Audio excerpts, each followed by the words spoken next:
You already know how much is in your account. You checked it this morning before you got out of bed. $312. Then you checked it again at lunch. Still $312. The number doesn't change, but you keep looking, as if watching it closely enough might do something. Might summon an explanation, a solution, or at least a reason. The email from your credit card company has been sitting unread for 11 days. The subject line says, "Important notice regarding your account." You know what it says. You don't open it. Not because you're in denial, you know exactly what's happening. You don't open it because opening it would mean having to do something about it, and somewhere, deep in a part of your nervous system you've never been able to name, doing something stopped feeling like a real option. This is not laziness.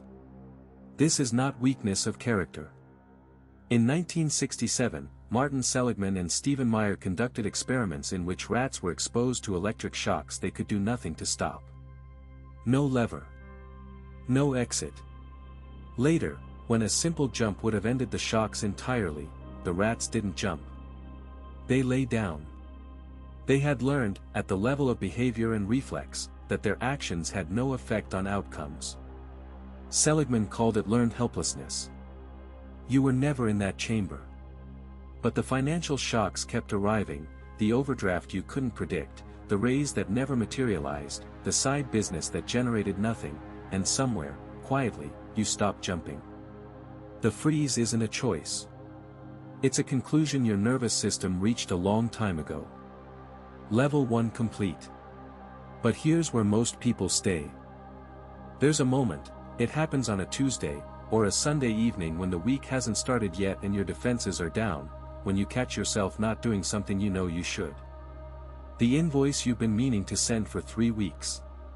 The savings account you meant to open in January. The appointment with a financial advisor you wrote on a sticky note, looked at every morning for 6 days, then threw away without making the call. You notice the gap. And for the first time, you ask a question that isn't "what's wrong with me?" You ask, why? Not as self-criticism. As genuine curiosity. Because the evidence doesn't fit the story. You're not unmotivated, you're consumed by motivation that never converts into action. You can see exactly what you should do, with precise clarity, and then you don't do it. The knowing and the doing have come apart at the seam. What Seligman documented in 1975 wasn't a theory about broken people. It was a framework for understanding what happens to humans who are repeatedly exposed to outcomes they cannot influence, not just decreased motivation, but something more specific, a general diminishment in the belief that effort produces results. The belief itself changes. Not the capability. The belief. This is why financial advice doesn't work on learned helplessness. The advice assumes a brain that believes action leads to outcome. Your brain has evidence, accumulated, stored, physiologically encoded, that it doesn't. But here's the thing about the noticing, you just proved that evidence incomplete. You looked at the gap without looking away. That's a data point. A small one. But data points are how this changes. Level 2 complete. But here's where most people stay. You try. That's the part no one sees. They assume people in financial paralysis aren't trying. They're wrong. You try, with the white-knuckled intensity of someone who knows exactly what failure looks like and is determined not to return to it. New budget app, downloaded on a Friday, abandoned by Wednesday. A full week of tracking every expense, followed by a weekend you'd rather not account for. A podcast that genuinely moved you at 11 p.m., followed by a morning that looked identical to every morning before it. You make the resolution. The resolution dissolves. You make it again. And then you conclude, quietly and privately, that you are the variable. That something is specifically and permanently wrong with your relationship to follow through, that what comes easily to other people, the consistency, the compounding habits, the accumulating discipline, is simply not wired into you the way it's wired into them. This is the trap. Not the failure itself. Your interpretation of the failure. Hiroto and Seligman demonstrated in 1975 that exposure to uncontrollable situations, specifically, uncontrollable noise, can produce a striking paradox. Subjects often developed an illusion of control, continuing to behave as though their actions mattered even when they didn't. The brain doesn't accurately perceive its own helplessness. It either shuts down or constructs false agency. Neither response is functional. The helplessness doesn't announce itself as helplessness. It generates a quiet certainty that effort won't change the outcome, and you interpret that certainty as a permanent verdict on your character rather than evidence of an installed pattern. Willpower attacks the symptom. Every approach that frames this as a discipline problem is aiming at the wrong target.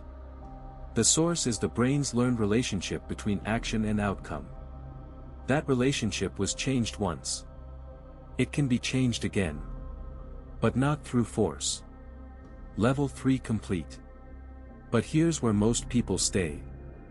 You come across the word learned, and something in the phrasing stops you. Not helplessness. You know that word. You've lived inside it for years. But learned. As in, acquired. As in, the result of a process. As in, not original equipment.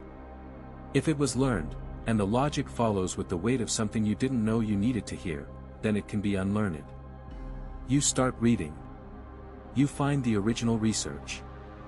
You find that learned helplessness is associated with measurable changes in brain regions involved in stress and emotional regulation, the relationship between the amygdala, which processes threat, and the prefrontal cortex, which governs deliberate action. Neuroscience research in this area has consistently shown these structures interact differently after repeated uncontrollable stressors. This is not metaphor.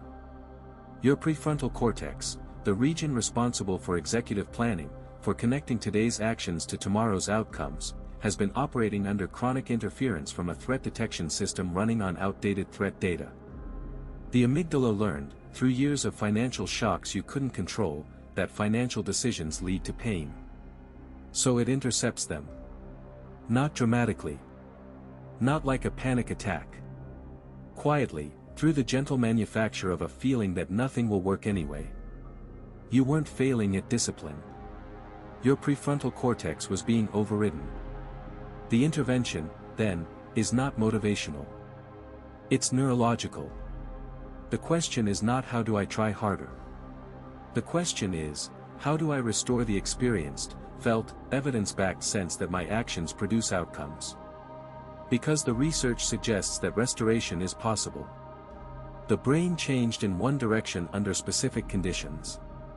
It can be changed back under different ones. You close the laptop. You feel something that might be the beginning of a plan. Level 4 complete. But here's where most people stay. You don't build a budget. Not yet. You transfer $25 to a savings account you opened last week. Not because $25 changes your financial situation in any measurable way. Because your brain needs evidence. A single data point that contradicts years of data points saying your actions don't produce results. The transfer completes. You watch the confirmation screen. Something small and difficult to name moves through you, not pride exactly. Closer to surprise. As if a door opened that you had stopped expecting to open. You do it again the following week. Then you make a phone call you've been avoiding, not to fix everything, just to get information. The call ends. An outcome occurred. You caused it. What Peterson and colleagues described in 1993 is directly relevant here, the role of explanatory style in whether learned helplessness takes hold and persists. People who explain setbacks as permanent, pervasive, and personal, this always happens to me, in every area, because of something fixed about who I am, are more susceptible to the condition. The inverse applies. When you start building small, accurate explanations of causality, I did this, and that happened as a result, you are not just feeling more optimistic. You are changing the interpretive lens through which future situations are processed before you even consciously evaluate them. The first moves don't need to be large. They need to be controllable and completable. Your brain is not looking for a victory. It's looking for evidence of the link between your action and a result. Each small completion is that evidence, laid down as memory, as reference point, as counterargument to the old conclusion. The old conclusion took years to form. The new one is beginning. Level 5 complete. But here's where most people stay. Then the setback arrives. It always does. Yours comes as an unexpected bill, a medical charge, a car repair, a client who doesn't pay what they owe, and for approximately 48 hours, you are back in level 1. The app stays closed. The email goes unread. The specific deadening sensation in your chest, the one you thought you'd moved past, returns with a precision that feels almost personal. But something is different this time. You catch yourself catching yourself. You feel the freeze arriving and you name it, not to immediately fix it, just to see it clearly from a small distance. This is the pattern. This is the old conclusion activating. The naming doesn't dissolve the sensation. But it creates a gap between you and it that wasn't there before.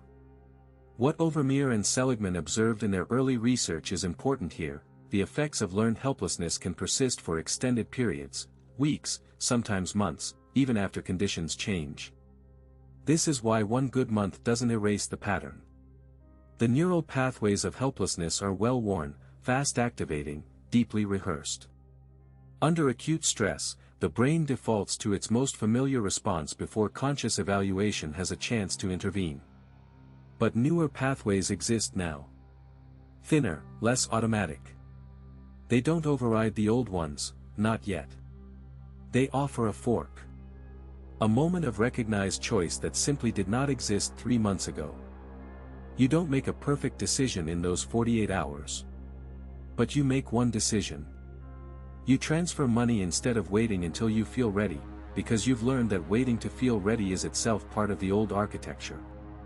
The setback tests what you've built. Imperfectly, barely, the structure holds. Level 6 complete. But here's where most people stay. Something changes around month 4. You don't notice it on the day it happens. You notice it when you're filling out a form, a loan application, a refinancing, a new account, and you realize you're doing it without the familiar weight. The numbers are just numbers. The outcome is uncertain, but uncertainty no longer registers as it won't work. It registers as information to be processed and responded to. Two different things entirely. Seligman and colleagues, in work examining interventions that promote resilience and reduce the conditions for depression, found that structured approaches promoting a sense of control and self-efficacy can mitigate learned helplessness. The mechanism isn't abstract optimism, it's the repeated, experiential re-establishment of the connection between action and outcome. Not feeling more confident in theory. Accumulating evidence, from your own life, that your agency is real. You've been building that evidence for 4 months. The compounding is quiet. It doesn't feel like transformation. It feels like a gradual reduction in friction. The gap between I should call the bank and actually calling the bank shortens from 3 weeks to 3 days to, sometimes, 30 minutes. Small contractions, repeated. The distance between knowing and doing continues to narrow. Your prefrontal cortex is rebuilding its working relationship with a threat detection system that once ran unchecked. Not dominating it, that isn't the goal. Working alongside it. Updating the data it runs on. The amygdala is still monitoring for danger. But the signals are being recalibrated in real time, against actual current evidence rather than stored conclusions formed in circumstances that no longer exist. Decisions are compounding. Evidence is compounding. The lived, demonstrated, neurologically real sense that you are a cause in your own life, that is compounding. Level 7 complete. You look at a financial opportunity now, a real one, the kind that used to feel like it was written for someone with a different kind of brain, and your first response is neither fear nor irrational enthusiasm. It's assessment. You look at the numbers. You ask the questions. You make the calls you need to make and wait for the answers without the waiting being agony. When the answers arrive, You process them as information rather than verdicts. Some opportunities are real. Some aren't. You've developed, slowly, through accumulated evidence, a reasonable ability to distinguish between them. And that ability was not given to you. You built it, the same way you built everything else that now feels natural, one controllable action at a time. The research on chronic learned helplessness documents real physical consequences.